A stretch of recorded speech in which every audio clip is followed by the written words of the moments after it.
Hi everyone, welcome back to Artlet. मैं हूं अखिला और आज हमारे साथ हैं एक बहुत ही खास गेस्ट आकाश माथुर, सीहोर मध्य प्रदेश से। लेकिन इससे पहले कि हम उनको इंट्रोड्यूस करें, मैं आपको बता दूं कि आर्टलेट कम्युनिटी है एक प्लेटफॉर्म राइटर्स और आर्टिस्ट के वर्क को सेलिब्रेट करने के लिए। और अगर आपके पास भी है कोई इंटरेस्टिंग स्टोरी आर्टिस्ट या राइटर्स से रिलेटेड तो जरूर लिखिएगा artletcommunity@gmail.com पर। तो आज मैं हमारे गेस्ट को थोड़ा सा इंट्रोड्यूस कर देती हूँ, उसके बाद हम आगे इनसे बातचीत करेंगे।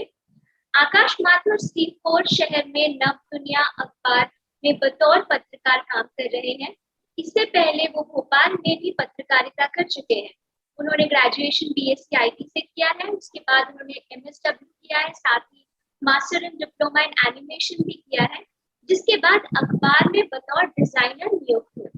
लेकिन उन्हें खबरें ज्यादा अच्छी लगती थी, इसीलिए उसी अखबार में रिपोर्टिंग करने लगे।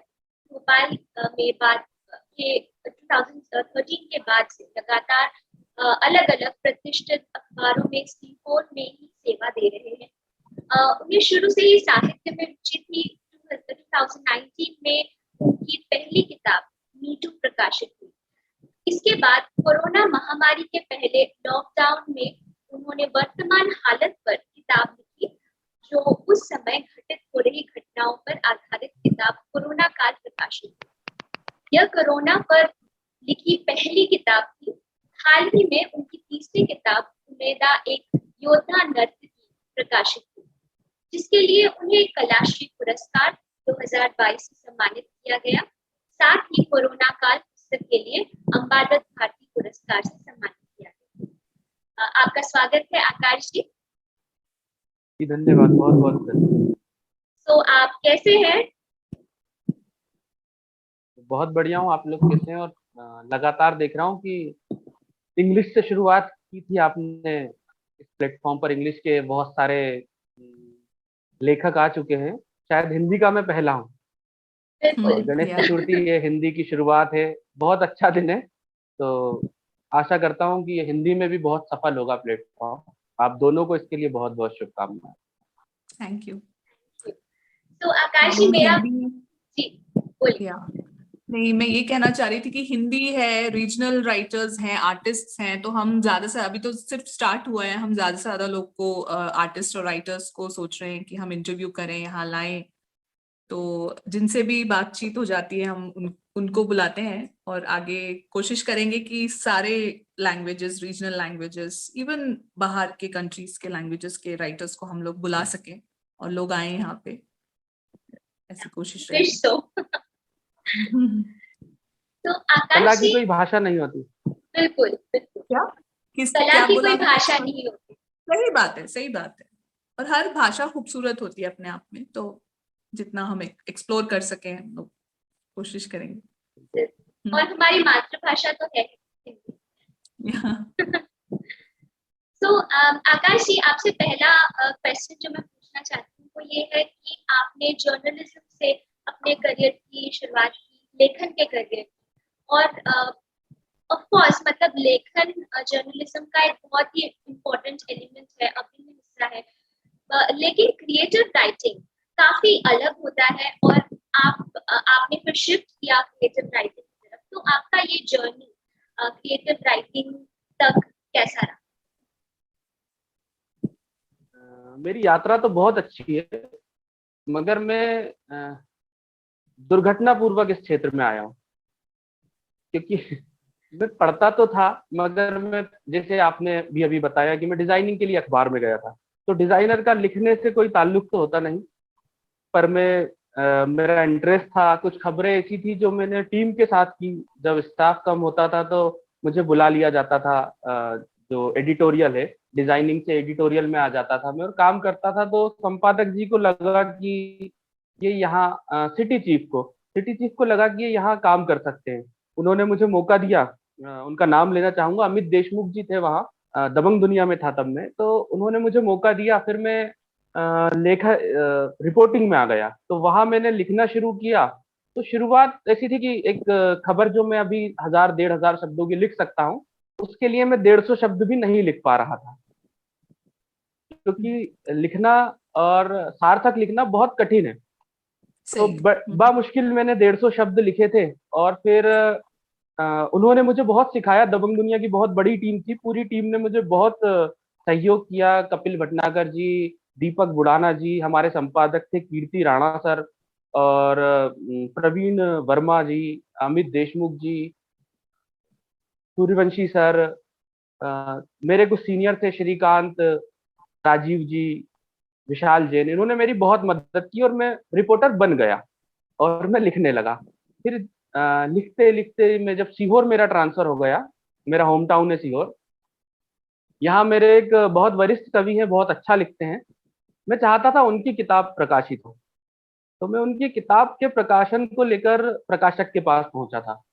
और उस समय मीटू बहुत वायरल हो रहा था टीवी पर और सोशल मीडिया पर। हर जगह मीटू का बड़ा पोस्ट आती थी, रोज कोई अभिनेत्री या कोई बड़ी हस्ती आकर और बोल जाती थी कुछ मीटू को लेकर।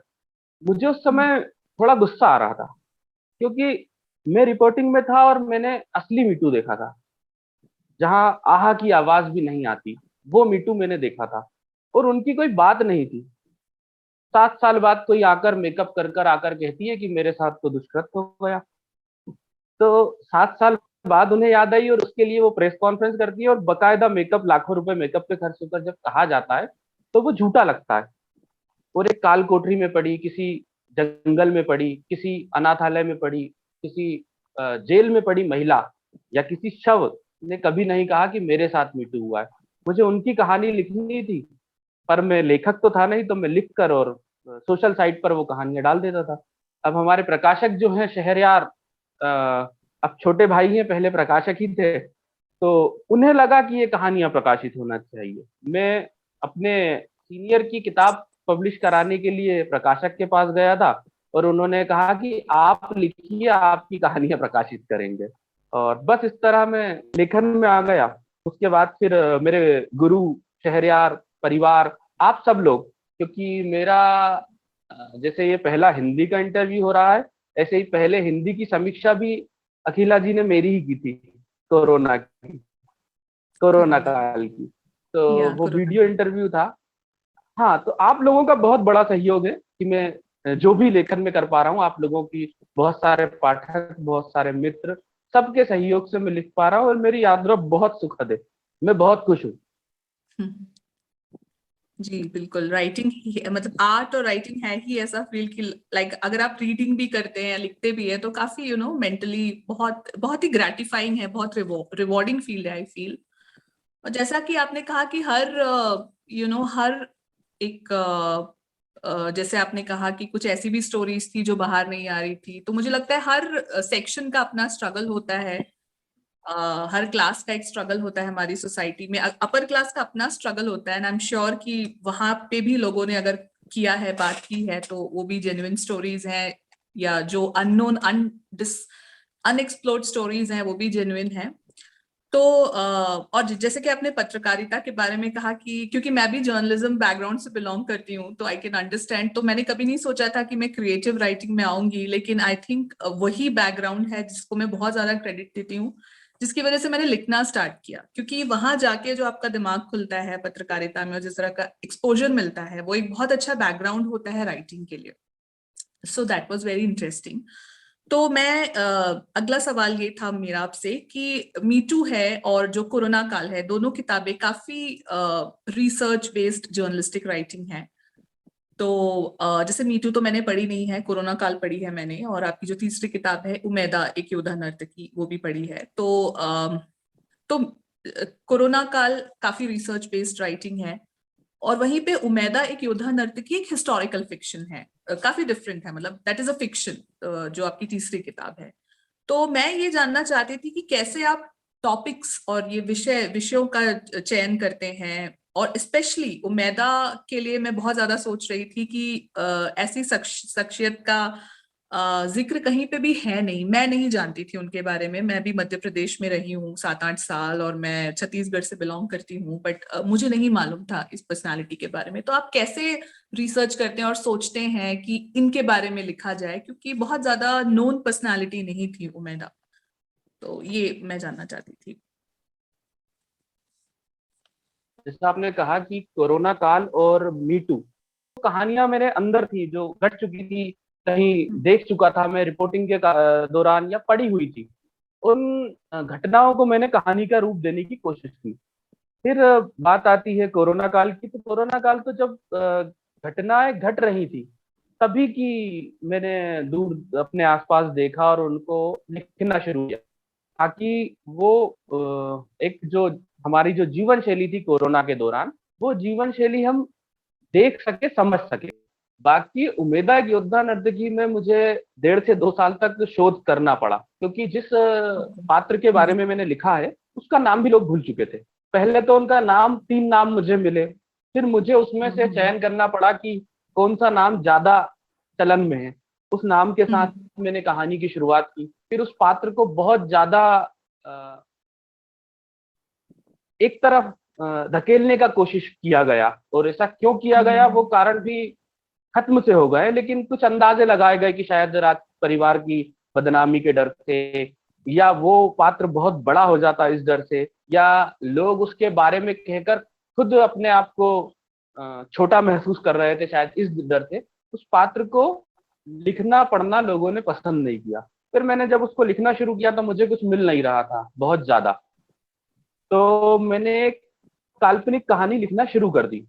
जब उस कहानी को मैं लिख रहा था, तो क्योंकि वो एक नर्तकी की कहानी है, राज परिवार की नर्तकी की कहानी है, उसी दौरान एक किताब आती है राजनटनी, गीता श्री जी की किताब है, बहुत अच्छी किताब है। और उन्होंने 750 साल पुरानी एक नर्तकी की कहानी लिखी है। वो भी अपने देश के लिए लड़ती है, अपने देश के लिए बलिदान देती है। राज्य था, और भल्लाल देव और विजयगढ़ की कहानी है। मैं एग्जैक्ट बता नहीं पा रहा हूँ अभी, क्योंकि मैंने बहुत लंबा समय हो गया पढ़े। तो वो बहुत अद्भुत कहानी है। उस कहानी के बाद मुझे लगा कि मैं शायद फिर से नर्तकी की कहानी लिखकर दोहराव करूंगा। तो मैंने फिर सोचा कि अब मैं कहानी नहीं लिखता। और ये बात मैंने अपने मेंटोर को बताई, तो उन्होंने कहा कि कहानियां तो नर्तकी की होती है, हीरो की होती है, स्वतंत्रता संग्राम सेनानी की होती है, तो क्या एक की ही लिखी जाए? आप लिखिए, और वो अलग नर्तकी है, ये अलग नर्तकी है। उन्होंने मुझे लिखने का कहा, और साथ में जो मैं कर रहा था कि काल्पनिक कहानी, और नाम भी बदल रहा था, स्थान भी बदल रहा था, सब कुछ बदल जाता। उन्होंने कहा कि नहीं, आप तुम सत्य घटना पर आधारित ही कहानी लिखो, और पात्रों के नाम ना बदले जाएं, क्योंकि इससे उनको जो सम्मान मिलना चाहिए वो और कम हो जाएगा, किसी और की कहानी काल्पनिक कहानी बनकर रह जाएगी। पात्रों को सम्मान दिलाने के लिए उनकी असली कहानी लिखना बहुत जरूरी है। तो मुझे 1.5 2 साल तक शोध करना पड़ा, फिर लिखने के लिए भी बहुत समय दिया, और एडिटिंग में भी काफी समय लगा। उसके बाद ये किताब लगभग 2 2.5 साल की मेहनत के बाद बहुत आपके पास इंटरेस्टिंग है आई, वो। पाठकों तक या पहुंची। बहुत इंटरेस्टिंग है, मुझे बहुत मजा आया। और जैसा कि आपने कहा कि जर्नलिस्टिक राइटिंग में जहां हम सोचते हैं कि बहुत ज्यादा रिसर्च, और कंपैरेटिवली फिक्शन में आपने बहुत ज्यादा रिसर्च किया, जो जरूरत भी होता है, स्पेशली अगर जॉनर हिस्टोरिकल फिक्शन हो तो। बट इट्स बहुत इंटरेस्टिंग थी वो, बहुत मजा आया पढ़ के मुझे। तो इसी पॉइंट पे मैं एक और क्वेश्चन पुट करूंगी कि आपको चुनौतियां तो बहुत महसूस हुई होंगी हर किताब लिखने में, एंड स्पेशली अगर हम उमेदा की बात करें, तो आपने अभी बताया कि किस तरह के चैलेंजेस, किस तरह की चुनौतियां आपको मिली उमेदा के लिखते समय। और इसके अलावा और कोई चुनौतियां जिसका आप स्पेशली अगर आप बताना चाहेंगे, दूसरी कोई किताब जो आप लिख रहे थे जिसमें आपको बहुत चैलेंजेस फेस करने पड़े? चुनौतियां तो हर फील्ड में होती है, मगर साथ देने वाले लोग बहुत ज्यादा होते हैं। लिखना शुरू किया तो अखबार की हिंदी और साहित्य की हिंदी में बहुत अंतर है। मतलब बहुत छोटा सा उदाहरण देना चाहूंगा कि मेरे जो अखबार का कीबोर्ड है, जिस पर हम टाइप करते हैं, उस कीबोर्ड पर चंद्रबिंदु कहाँ आती है मुझे पता नहीं, क्योंकि वहां उपयोगी नहीं होता। और साहित्य में अगर चंद्रबिंदी ना लगाई जाए तो बहुत गड़बड़ हो जाएगी। तो हालांकि ये जो परेशानी है, ये मुझे और हमारे जो प्रकाशन के एडिटर है शिवना प्रकाशन के, उनको ज्यादा परेशानी होती है, क्योंकि मैं कई बार लिखते लिखते वो चंद्रबिंदी लगाना अब भी भूल जाता हूँ। और ऐसे कई कैरेक्टर हैं जो शब्द है, अक्षर हैं, जो पत्रकारिता में उपयोग नहीं होते हैं और साहित्य में उनका उपयोग किया जाना बहुत जरूरी है। जरूरी और जरूरी का भी बहुत बड़ा अंतर है कि अखबार में तो जरूरी होता है और साहित्य में जरूरी होता है। तो ये जो नुक्ता होता है, ये भी मुझे कहाँ आता है कीबोर्ड में, अभी अभी जब मैंने तीसरी किताब लिखी तब मुझे ढूंढना पड़ा। तो इस तरह की कई छोटी छोटी से लेकर आपको नीचा दिखाना या आपको ये बताना कि नहीं नहीं तुम नहीं लिख सकते, तुमसे ना हो पाएगा वाला जो फैक्टर है वो बहुत आता है। और छोटे शहरों में खासकर आता है क्योंकि उनको ऐसा लगता है कि तुम लिख कैसे सकते हो, तुम तो इस काबिल हो ही नहीं। और ये तो मेरा उदाहरण है, कई बड़े लेखक जो अपने आप को साबित कर चुके हैं, कई बार उन पर भी ये इल्जाम लग जाते हैं। तो इन सब की तो आदत डालते हुए, इन चुनौतियों की आदत डालते हुए लिखना है और निरंतर लिखना है। और बाकी जैसा मैं पहले भी कह चुका हूँ कि पाठक और जो साथी है उनका सहयोग बना हुआ है तो चुनौतियां तो यूं ही पार हो जाती हैं। गुरु का आशीर्वाद और दोस्तों का साथ है, माता पिता ने बहुत साथ दिया है अभी तक, तो आगे भी मिलेगा। खासकर जिक्र तो कभी किया नहीं, जो हमारी पत्नी और बच्चे होते हैं, एक्चुअली सबके पास 24 घंटे हैं, वो सोता भी पूरे सब बराबर हैं, वर्किंग आवर के बराबर होते हैं, सामाजिक तौर पर भी समय देना होता है। जो हम अलग से कुछ भी करते हैं, लेखन हो या कोई भी हम अलग से काम करते हैं, तो वो समय चुराया हुआ होता है परिवार का। हमारा परिवार बहुत कंप्रोमाइज करता है, ट्रू। तो उनका साथ है कि वो शिकायत नहीं करते हैं और हमारा साथ देते हैं। तो आगे भी इन चुनौतियों के साथ, इन लोगों के सहयोग से आगे भी बहुत कुछ अच्छा लिखने की कोशिश करूंगा। ग्रेट। और सही कहा आपने कि जैसे आप चैलेंजेस की बात कही आपने, तो whether you are a writer और या आप आर्टिस्ट हो, तो क्रिटिसिज्म बहुत इंपॉर्टेंट पार्ट होता है एक राइटर के लाइफ में, और बहुत थिक स्किन्ड होना पड़ता है। ये और दो तरह की रही आलोचनाएं बात शुरू हो गई आजकल। एक हाँ, आलोचना तो मतलब आप होती बहुत है अच्छा कि कर रहे हैं। सही होती है, हाँ, जो हाँ अच्छी होती है और उससे सीखने को हाँ। मिलता है। जैसे मेरी हम्म एक मी टू जब पब्लिश हुई, तो मुझे हम्म प्रोत्साहित करने के लिए सभी ने बहुत अच्छा अच्छा किया। पर जब मैं हम्म अगली किताब लिखने लगा, तो जो मुझे प्रोत्साहित कर रहे थे उन्होंने बहुत सारी गलतियां मुझे बता दी। लेकिन हम्म कुछ लोग थे जो जिन्होंने बिना पढ़े ही शुरू कर दिया था कि अरे वो तो फालतू की चीजें हैं। तो ये दो तरह की आलोचना है, एक से डर लगता है, एक खुशी देती है कि हमें आगे बढ़ाने के लिए या लोग बता हेल्पफुल रहे होती हैं, है। हमें सही चीजें बता रहे हैं। सही बात।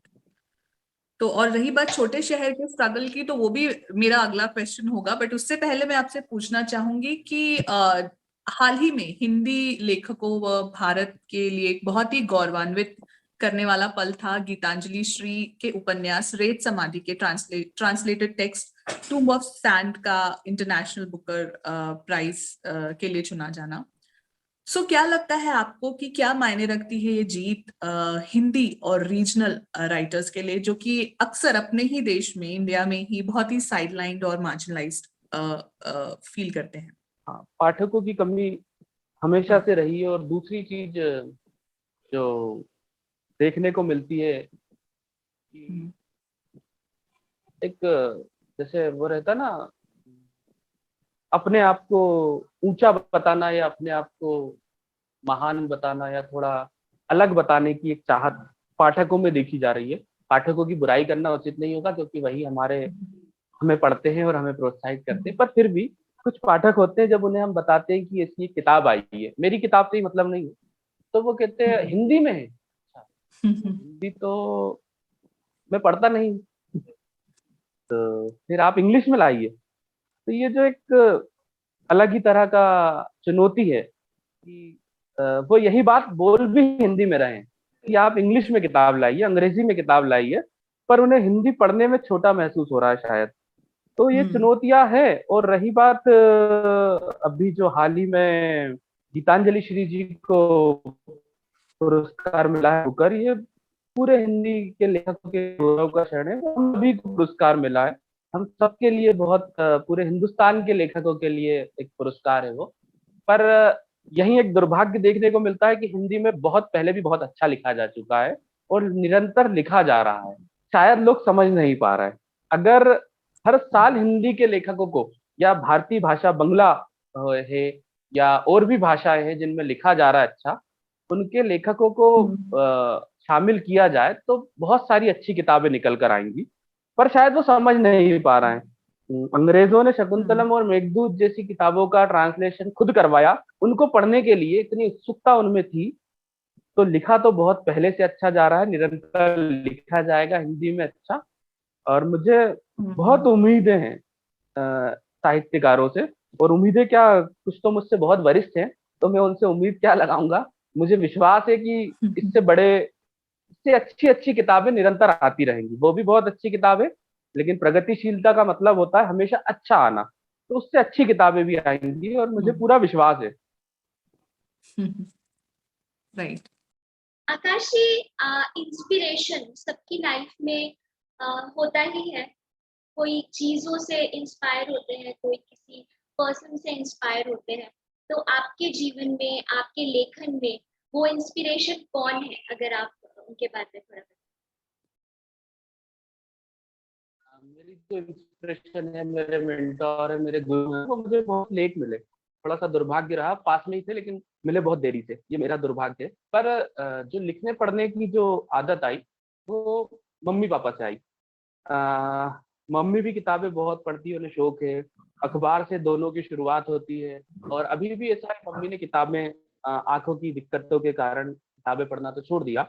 लेकिन अभी होता यह है कि कोई भी किताब ऑनलाइन में मंगवाता हूँ या कहीं से आती है या मुझे मिलती है, और मैं आकर उसे लिविंग रूम के टेबल पर रख देता हूँ। और मेरा नंबर उसका आता है पढ़ने का, मैं रखी रहती है, सोचता हूँ। फिर लाइब्रेरी की एक छोटी सी लाइब्रेरी है, छोटी सी अलमारी है, वही लाइब्रेरी है, उसमें आज आकर रखा जाती है और वहां से फिर वो पापा के पास चली जाती है। पहले वो पढ़ लेते हैं, उसके भी 15-20 दिन बाद में उसे पढ़ना शुरू करता हूँ। और वो उसका रिव्यू भी दे देते हैं, बहुत छोटा सा रिव्यू होता है कि अच्छी किताब है, अच्छा लिखा है, या समझ ये क्या था, कैसा था, और ये क्या कहानी है। बहुत सारी बातें भी हो जाती है कई बार। तो वहां से पढ़ने लिखने की आदत थोड़ी थोड़ी आ गई। उसके बाद पूरा परिवार ही पढ़ता है, लगभग सभी को थोड़ा थोड़ा पढ़ने का शौक है, पर नौकरियां और दूसरी चीजों में होने के कारण ज्यादा समय नहीं देते। फिर मैं, जैसा कि मैंने बताया कि मैं प्रकाशक के पास पहुंचा, तो वहाँ जो हम सबके बहुत सारे लोगों के गुरु हैं और बहुत सारे लोगों को सिखाया है। और मेरे लिए ज्यादा खास है क्योंकि मैं रोज ही लगभग उनसे मिल लेता हूँ, किसी ना किसी बहाने से चला ही जाता हूँ उनसे मिलने। तो वो है पंकज सुबीर जी। और अ, मैं उनको देख देख के ही लिखना चाहता हूँ, कोशिश करता हूँ वैसा ही लिखूं, भले ही कॉपी हो जाए, पर कोशिश करता हूँ वैसा किसी दिन लिख पाऊँ। तो मेरी बहुत कोशिश है, अभी तो मैं 5-10% भी नहीं पहुंच पाया हूँ। और अ, उनकी किताबें ऐसी है कि उनको, उनका जो उपन्यास था, पहला पहला ही उपन्यास, ये शहर वो तो नहीं, तो नवलेखन ज्ञानपीठ पुरस्कार मिलता है। और वो बहुत इतना प्रख्यात और ख्यात हो जाता है कि उसको अधिकतर आईएएस को पढ़ाया जाता है। बहुत छोटे से शहर की छोटी सी घटना को कैसे लिखा आपकी जाता है। आवाज कट गई, मतलब आपकी आपने आवाज मुझसे कट। पूछा था कि आप सब्जेक्ट कैसे, अभी आ रही है मेरी आवाज? हाँ हाँ हाँ ठीक। हाँ। अभी ठीक है। तो जैसा मैं बता रहा था कि आपने पूछा था अभी कि आप सब्जेक्ट कैसे चुनते हैं, टॉपिक कैसे चुनते हैं। तो मैं वाकई में पहले सोचता था कि मैं कोई बहुत बड़ा टॉपिक चुनूंगा, उस पर लिखूंगा और बहुत चलेगी किताब और लोग बहुत पसंद करेंगे। पर अभी हाल में मैं उनकी किताब पढ़ी, उसमें एक कहानी थी, बेताल का जीवन कितना का थी। तो और बहुत सरल सी कहानी, सरल सा सब्जेक्ट है कि एक आजकल जो ट्रेंड है कि बच्चे दूसरे शहरों में पढ़ने जाते हैं या नौकरी करने विदेश जाते हैं, और फिर माँ बाप किस तरह से अकेले हो जाते हैं। आजकल बच्चे भी एक दो हैं सबके, तो बिल्कुल अकेले हो जाते हैं, ज्वाइंट फैमिली बची नहीं है, उनके पास कोई नहीं होता। अब बहुत साधारण सी कहानी है, बहुत सारी बार लिखी जा चुकी है बहुत, लेकिन जिस तरीके से उन्होंने लिखी है, बेताल जो हमारे समय का, हमसे भी पहले वाले समय का एक कॉमिक कैरेक्टर था, उसको और एक बुजुर्ग की व्यथा को मिलाकर जो कहानी लिखी है वो अद्भुत है। तो मैं सोचता हूँ कि सब्जेक्ट छोटा या बड़ा नहीं होता, आपका टैलेंट छोटा या बड़ा होता है। आपको बहुत अच्छा सब्जेक्ट दे दिया जाए और आप उसको अच्छे से ना लिख पाए तो कहानी सार्थक हम्म नहीं हो पाती। तो वो हम्म इस तरह के लेखक है और वो मेरे मेंटोर हैं। तो हम्म पंकज सुबीर जी उनका नाम है, उन्हीं की वजह से मैं बहुत अगर ये किताब आपको अच्छी लगी है तो इसमें उनका हम्म बहुत बड़ा योगदान है उसे अच्छा बनाने में। उन्होंने मुझे 3 बार इस किताब को रिजेक्ट किया। पहली हम्म बार जब ये किताब उनके पास गई तो उन्होंने बोला कि इसको तो टेक्स्ट बुक की तरह फील आ रहा है इसको पढ़ने में। ठीक है, थोड़ा सा ही पढ़ा उन्होंने, ये बोले कौन इसको सी थोड़ा किताब के रोचक बारे बनाओ। में बता रहे तो हैं? मैंने उमेदा उमेदा, उमेदा। उमेदा एक उमेदा, योद्धा नरसिंह। हाँ, बहुत अच्छी है फिर पढ़ना। फिर हम्म उन्होंने बोला कि इसको थोड़ा और ठीक करो। तो मैंने उसको हम्म थोड़ा और ठीक किया। तो बोले कि इसका अंत अच्छा नहीं है, कहानी हम्म मुकम्मल तभी होगी जब उसका अंत अच्छा होगा। तो उनकी कुछ टैग लाइन है कि आप जब 10 कुंटल या 100 कुंटल पढ़ते हो तो 1 किलो या 1 ग्राम लिख पाते हो। ये उनको भी उनके जिनको बहुत मानते हैं उन्होंने बताया था। तो वो मुझे बताते हैं, सबको बताते हैं कि पढ़िए बहुत, तब आप कुछ लिख पाएंगे। फिर वो बोलते हैं कि जैसा कि ये दूसरी जो बात है कि कहानी मुकम्मल तभी होगी जब उसका अंत बहुत अच्छा हो, आप उसको खत्म हम्म अच्छे से कर पाए। तो उन्होंने बोला इसका अंत अच्छा नहीं है। तो अंत अच्छा करने के लिए फिर से कुछ उन्होंने सजेशन दिए, उसके साथ फिर लिखना शुरू किया। बहुत सारी एडिटिंग हुई और फिर उनके पास पहुंची। इस तरह तीसरी बार जाकर ये कहानी सार्थक हो पाई। तो और बहुत सारे पुरस्कार उनको मिल चुके हैं, लगभग भारत के लगभग सभी पुरस्कार और विदेशों में हिंदी को मिलने वाले अधिकतर पुरस्कार उनको मिल चुके हैं। इंदु शर्मा पुरस्कार उनको मिला, वहाँ के लंदन के ब्रिटेन के सभी काउंसलर कहते हैं विधायकों या सांसदों ने उठ के उनके लिए तालियां बजाई, बहुत मान बढ़ाया उन्होंने हिंदी का। तो मेरे गुरु तो खैर उनके, क्या बहुत सारा बोल सकता हूँ मैं, क्या बोलूँ अभी। तो बस इतना समझ लीजिए कि मुझे जितना लेखन में मिल रहा है वो उनकी वजह से ही मिल रहा है। आपने कहा था ना छोटे शहर, तो एक छोटा सा उदाहरण है कि एक घना जंगल था, हम्म उस घने जंगल के पार जीवन था और दूसरे तरफ वीराना था। उस हम्म वीराने पे मेरे गुरु खड़े थे और घने जंगल पार करना था। उस घने जंगल के पार के जीवन की पगडंडी उन्होंने बना दी है, बहुत मेहनत की है, हम्म और हम लोगों के लिए हम्म तो पगडंडी तैयार है। अब हम्म हमारी सामर्थ्य कहें या हमारी काबिलियत कहें या हमारा भाग्य कहें, हम उस पर कितना चल पाते हैं। बाकी बहुत कुछ आसान उन्होंने पहले ही कर दिया है। सीहोर का नाम साहित्य के क्षेत्र में बहुत बड़ा है, वो उन्हीं के कारण है। और हमारे लिए बहुत सारी संभावनाएं उन्होंने खोल दी हैं। रास्ते में मिलने वाले शेर, चीते, भालू सब जानते हैं कि ये सीहोर से आ रहे हैं। तो बहुत कुछ अच्छा उन्होंने पहले ही कर दिया है। पगडंडी हमारे लिए बनी हुई है, अब हमें से चलना है। कुछ मुश्किलें तो अभी भी आएंगी के प्रयास के बाद भी, मगर वो उनका मार्गदर्शन है तो वो आसानी से पार हो जाएगा सब कुछ। अब मेरा सामर्थ्य और मेरा भाग्य मुझे पे सब कुछ निर्भर है।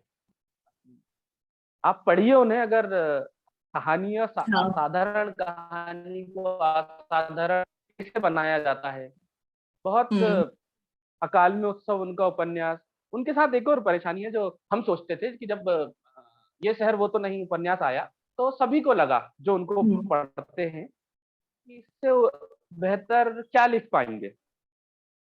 तो अकाल में उत्सव एक उपन्यास आया तो वो पढ़ा, तो फिर लोगों ने कहा, अब इससे बेहतर तो लिख ही नहीं सकते। तो फिर उनका तीसरा उपन्यास आता है, इन्हें जुर्म इश्क पे नाज था।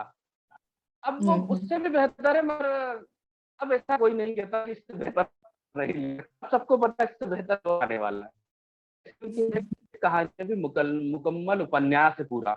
आप हंस में अभी प्रकाशित हुई थी, मैं नाम भी पूरा नहीं ले पाता, इलोई इलोई करके एक कहानी है, बहुत ओके अद्भुत कहानियां। मैं खैर उनकी गजलें, कहानियां, उनके संस्मरण, उनके लेख, उनका विरोध करने का तरीका जो लेख वो लिखते हैं और विरोध में लेख लिखते हैं, सब अद्भुत होते हैं। और अभी मैं उनके 10% भी नहीं पहुंचा हूँ, पहुंच जाऊंगा तो ही अपने आप को सार्थक लेखक मान लूंगा।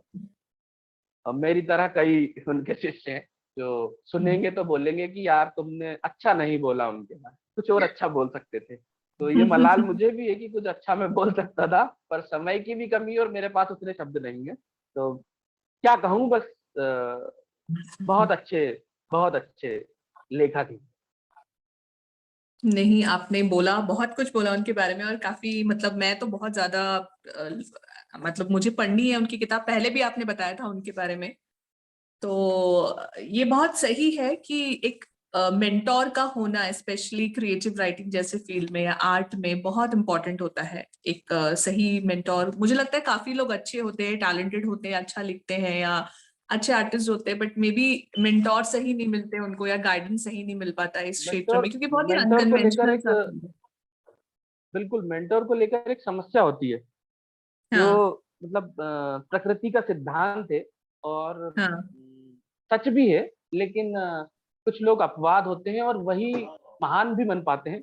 अपवाद ही महान हो पाता है कि बड़े हाँ और विशाल और बहुत घने बरगद के नीचे कोई पौधा नहीं पनपता।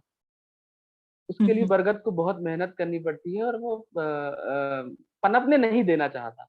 और उन्होंने तो कई पौधों को बड़ा करके सींच के बड़ा कर दिया। उनका तो प्रयास है कि पौधे उनसे बड़े हो जाए, वो इस तरह के बरगद हैं। तो मेंटोर का चुनाव, या कहें कि कुछ लोगों का दुर्भाग्य कि वो ऐसे लोगों को चुन लेते हैं कि उनको बरगद को ही डर लगने लगता है कि वो उनसे बड़ा ना हो जाए कहीं। लेकिन कुछ बरगद होते हैं जो बताते हैं कि नहीं, द्रोण ऐसे ही नहीं बना जाता। अर्जुन को श्रेष्ठ बनाने के लिए द्रोण को भी छोटा होना पड़ा।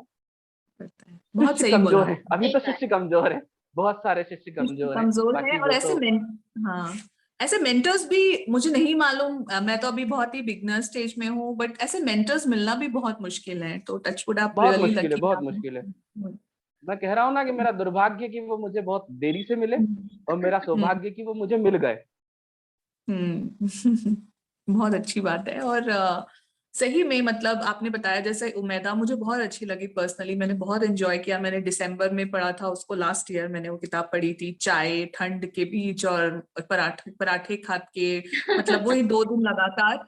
तो मुझे बहुत, मेरी बहुत हैप्पी मेमोरीज हैं, बहुत मुझे जब भी मैं उमेदा के बारे में सोचती हूँ तो मेरी बहुत अच्छी मेमोरीज हैं, यादें जुड़ी हुई हैं उस किताब के साथ। और मैंने आपकी 2 किताबें पढ़ी है, कोरोना काल और उमेदा, और दोनों पढ़ते वक्त मुझे लगा कि आपकी रीडिंग में बहुत पेस है, बहुत इंटरेस्टिंग होता है। मतलब आप एक बार शुरू करेंगे तो आप उसको रखेंगे नहीं, आप खत्म करके ही उसको किताब को रखना चाहेंगे। तो दैट वाज वन थिंग। और you know as it is said कि real writing happens in editing, ऐसा कहा जाता है।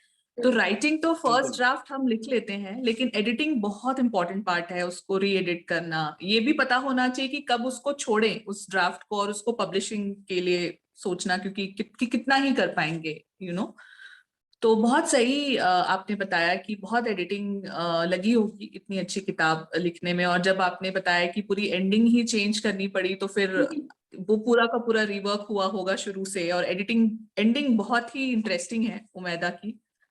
तो या सो मेरा नेक्स्ट क्वेश्चन, जो जिसपे आपने ऑलरेडी काफी कुछ बोला है कि छोटे शहर से होने का चैलेंज, क्योंकि मैं और हेमंती इस चीज को बहुत अच्छा समझ सकते हैं। हम दोनों छोटे शहर से बिलोंग करते हैं, मैं भिलाई छत्तीसगढ़ से हूँ, वो देवास मध्य प्रदेश से है, फिर हम इंदौर गए, फिर बड़े शहरों में देवास, रहे, दिल्ली वगैरह में। ये सुनकर अच्छा और लगा मुझे, मुझे देवास, देवास या एमपी। क्योंकि मेरे शहर के तो बहुत पास है ना। हाँ बिल्कुल बिल्कुल हाँ, पास है। सीहोर की। हाँ, तो मेरे अंदर हमेशा ये रहा कि हम लोग छोटे शहर से हैं, और मुझे ऐसा लगता है कि कहीं ना कहीं थोड़ी घबराहट होती है, भले हम अभी बड़े शहरों में रहते हैं या थ्रू आउट जर्नी में बड़े शहरों में रहे। तो मुझे बहुत चैलेंजिंग लगा एक छोटे शहर, सबसे पहले तो नजरिया बहुत अलग होता है, लाइफस्टाइल बहुत अलग होता है, और अपॉर्चुनिटीज के भी मामले में लगता है कि शायद शुरू से ही बड़े शहरों में होते तो बेहतर होता, ऐसा मुझे लगता है। बट छोटे शहर से होने के अपने फायदे हैं, और एक गर्व भी है अपने जगह से बिलोंग करने का। तो आपको ऐसा कभी लगा कि नहीं, बड़े शहर में जाके बसना चाहिए तो आपको ज्यादा अपॉर्चुनिटीज मिलेंगी, या राइटिंग में आपको ज्यादा लाइक फेम या कुछ फ्यूचर आपका ब्राइट होगा, इसके बारे में आप कुछ बताइए, क्या राय रखते हैं आप?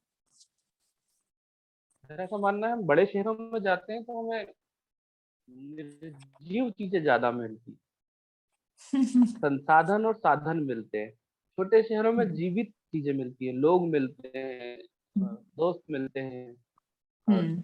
परिवार मिलता है। अभी मैं एक बड़े शहर में जाऊंगा तो मेरी पत्नी, मैं और बच्चे, उसके बाद हम्म। सही स्ट्रगल ये होगा कि मैं लिखने के लिए समय नहीं दे पाऊंगा। अभी मेरे चाचा हैं, हम्म। मेरा छोटा भाई है, मेरे बड़े भाई हैं, जॉइंट फैमिली है, हम्म। तो की तरह माहौल है। उन लोगों का इतना सहयोग रहता है कि मुझे पता नहीं चलता, अगर कई छोटी मोटी दिक्कतें तो परिवार से संबंधित यही लोग सुलझा देते हैं। दोस्त होते हैं जिनको हम बोलते हैं कि यार घर पर ऐसा हो गया है, तुम चले जाओ। हम्म। अ, हम्म। बड़े शहरों में ऐसे मेंटोर भी नहीं मिलते जैसे मुझे मिले हैं। संसाधन मिलते हैं, जैसे यहाँ बुक स्टॉल नहीं है, शायद वहाँ बहुत सारे बुक स्टॉल मिल जाएंगे, किताबें मिल जाएंगी, लिखने हम्म। के लिए लोग मिल जाएंगे, स्टोरीज मिल जाएंगी, या जो भी हम कहें, संसाधन मिलते हैं बड़े शहरों में। छोटे शहरों में लोग हम्म। मिलते हैं, और महत्वपूर्ण लोग होते हैं जो हमारे लिए बहुत कुछ कर जाते हैं। तो चैलेंजेस है। जो आपने कहा कि छोटे शहरों के लोगों को बोला जाता है, जो मैंने अभी बोला था, तुमसे ना हो पाएगा। हम्म। तो ये तुमसे ना हो पाएगा, छोटे शहर वालों को बहुत फेस करना होता है। उनको बड़े शहर वाले, समस्या ये है उनके साथ कि उनको बहुत कुछ संसाधन मिले हुए हैं, उसके बाद हम जाके उनकी बराबरी से जब खड़े हो जाते हैं तो वो बड़े असहज हो जाते हैं कि यार ये कहाँ से आ गया, इसने कैसे कर दिया।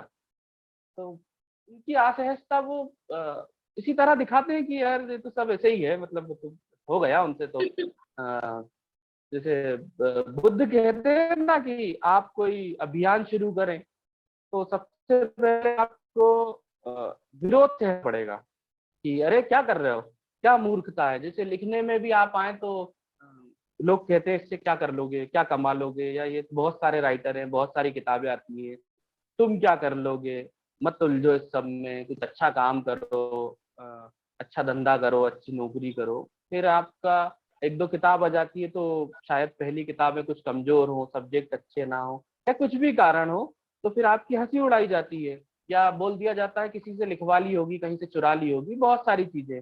और आपका उपहास होता है। फिर जब आप सफल हो जाते हो तो आपका समर्थन होता है कि हमने तो बोला था तुम कर लोगे, तुम में था वो।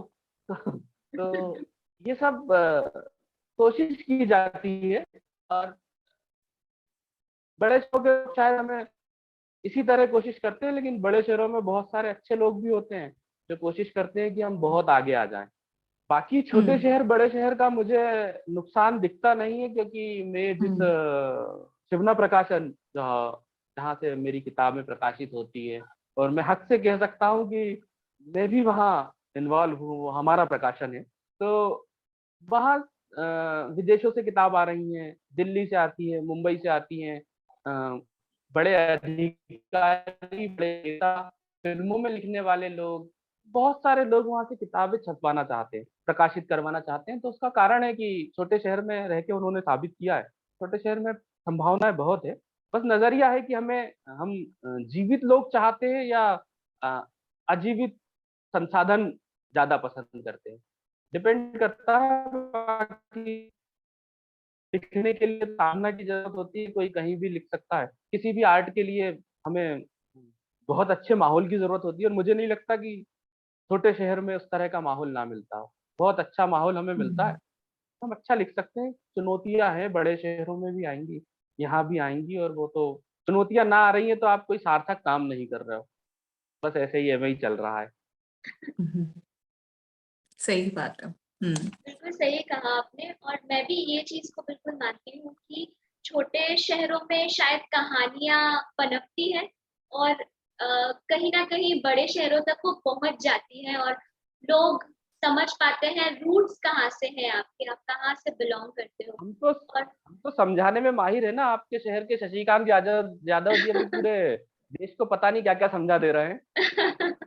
तो बिल्कुल। उनसे अच्छा संचालक कौन हो सकता है देश में। तो वो जब देवास जैसे छोटे शहर से हैं तो फिर कुछ भी कर लेंगे। अब छोटे शहर के लोगों को तुमसे ना हो पाएगा सुनने की जगह हम कुछ भी कर लेंगे कहने की आदत डालनी होगी। और अभी अगर आप देखेंगे जो चलन है ओटीटी वगैरह में, आप देखेंगे तो बहुत ही ओरिजिनल रूटेड स्टोरीज, चाहे आप पंचायत ले एग्जैक्टली, लीजिए, एग्जैक्टली। काफी पसंद किया जा रहा है। तो original authentic, having said that, मतलब बड़े शहरों की भी अपनी कहानियां होती है, काफी थीम्स होते हैं, लाइक डिसइल्यूजन हो जाएगा, एलियनेशन हो जाएगा, अपनी थीम्स होते हैं जो काफी पॉपुलर है और लोग लिख रहे हैं उस पर। मतलब दोनों जगहों की अपने चैलेंजेस और अपॉर्चुनिटीज होती है, जिसको अगर ठीक से यूटिलाइज किया जाए तो बहुत कुछ लिखा जा सकता है और लोग लिख चुके हैं। बट अभी काफी ट्रेंड में है ओटीटी वगैरह में, देखा जाए तो मतलब छोटे शहर का एक कल्चर वो लोग काफी एंजॉय करते हैं, क्योंकि that is the majority of India. If you will see the उससे ना स्टोरीज कहीं आर नॉट ओनली अबाउट।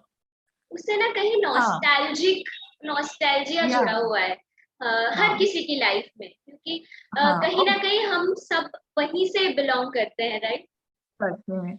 अब मतलब अगर बड़े शहरों में भी रह रहे हैं, जैसे मैं हूँ या हेमंती है, तो अभी हम बड़े शहरों में रह रहे हैं, लेकिन हम बिलोंग छोटे शहरों से करते हैं।